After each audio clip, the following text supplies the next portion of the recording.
සුනාමිය ගොළු මුහුද සිල්ගත්තාක් මෙන් නිසලය. හැමදාමත් බොහෝ දෙනාගේ සිත් වශී කළ සොඳුරු නිල් පැහැය තවමත් එහෙමය. හිරු රැස් වැටි දිලිසෙන රන්වන් වැලි තලාවද පෙරසීමය. 2004 දෙසැම්බර් 26 වන දින සුනාමිය අපට සදා අමතක නොවේ. හීනෙන්වත් නොපැතූ අන්දමින් තම නෑසියන් මාපිය සහෝදර සහෝදරියන් මහා ජලකඳකට හසුව වගුරු බිම්වල මඩ කඩිතියට ෂණයකින් බැලලී ගිය අන්දම සියසින් දැක විඳ උහුලාගත නොහැකිව අසරණ පිරිසක් බවට එදා පත්ව සිටියෙමු. වචනය පවා බියවද්දන සුළු වූ සමූහ මිනිවලවල් බැකෝ යන්ත්‍රයේ යකඩ අතින් හාරන විට හැරී ගියේ ඒ මිහි මත එක පෙළට වැළලින්නට නියමිත වූ පනසුන් සිරුරු හිමිකරුවන්ගේ සමීපතමයන්ගේ පපු කැනතිය. ලොවට සාමයේ පණිවිඩය ගෙන නත්තලද ගෙවී ගොසින් උදුවක් පොහේ දිනය පහන් විය.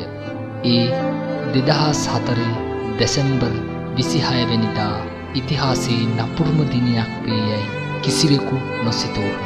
සියලු දේ වෙනදාමින් තිබිණි. පෙරවරු 8:30 පමණ විය.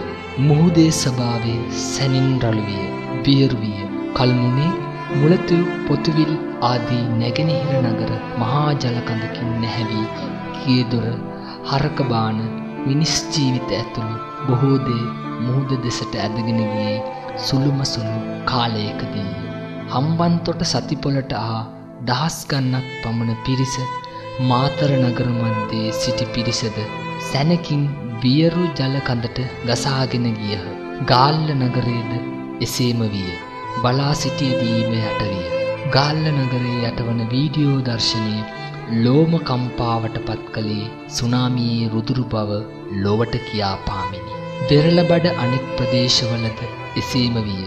මිනිස් ජීවිත 2000ක් පමණ රැගෙන ගිය රජරට රැජින සීඝ්‍රගාමී දුම්රිය හික්කඩුව පැරෑලිය ප්‍රදේශයේ ඒ දහස් ගණනකට මරු කැඳ වූයේ ලෝකයේ සිදු වූ දරුණුතම දුම්රිය අනතුර ලෙස ඉතිහාසගත වෙමිනි. සමීපතමයන් පිළිබඳව කිසිදු තොරතුරක් දැනගන්නට නොහැකි වී බොහෝ දෙනා දුකින් පසු වූහ.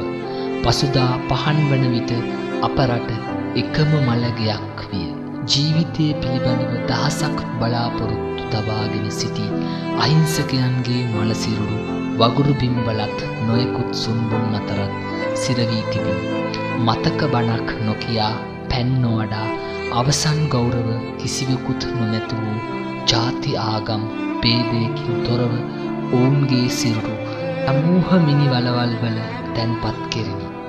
6000කට අධික සිරුරු සම්මන්තුරෙහි එකම ස්ථානයක වල දැමුවේ ශ්‍රී ලංකාවේ විශාලතම සමූහ මිනිවලද නිර්මාණය කරමිනි. මෙම සිදුවීම අප රට ඉතිහාසයේ කිසිදු දිනයක මැකී නොයන කඳුළු පැල්ලමකි. ඉන්දුනීසියාවේ සුමාත්‍රා දූපත් අසල මුහුදේ සිදු වූ රිච්ටර් මාපකයේ 9.5ක් සටහන් කළ ලෝකයේ 5 වෙනි දරුණුතම භූමිකම්පාවෙන් අප රට ඇතුළු කලාපීය රටවල් රැසක් විනාශ වූයේ ඒ අයුරිනි. මෙතරම් තාක්ෂණයේ දියුණු යුගයක ලක්ෂ 5කට අධික මිනිස් ජීවිත බිලිදීමෙන් මිස ඒ විපතින් ගැලවීමට නොහැකි වීම අපගේ අවාසනාවකි. ආවර්ජනය කිරීමට අසීරු වූවද හද රැඳි සොවින් මේ ගත වෙන්නේ අනපේක්ෂිත මරණය වැළඳගත් ඒ සහෘදයන් සිහි කරන මොහොතයි. දෙසැම්බර් 26 වන දින පෙරවරු 9:25 සිට පෙරවරු 9:27 දක්වා විනාඩි 2ක කාලයක් නිහඬව සිට අප අතරින් වෙන් වූ අපේම හදවත් සිහි කරමු. ඔබත් එක්වන්න.